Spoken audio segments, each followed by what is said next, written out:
Hello friend, a question is the net resistance of the circuit between A and B is।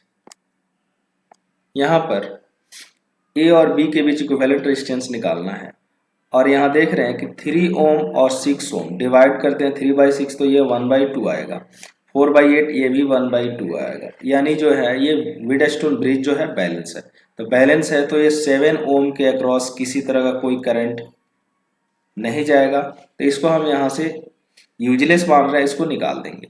अब ये क्या होगा, 4 और 3 क्या हो जाएगा 7 पैरेलल हो जाएगा आपको 8 और 6 यानी 14 के, तो इसका आर इक्विवेलेंट कितना हो जाएगा 7 इंटू 14/7 प्लस 14, तो ये क्या हो गया आपको, ये हो गया 7 इंटू 14/21। ये 7 से कट जाएगा 3 टाइम्स में 14/3। Option B is the right answer. अगर क्वेश्चन का सॉल्यूशन समझ आया हो तो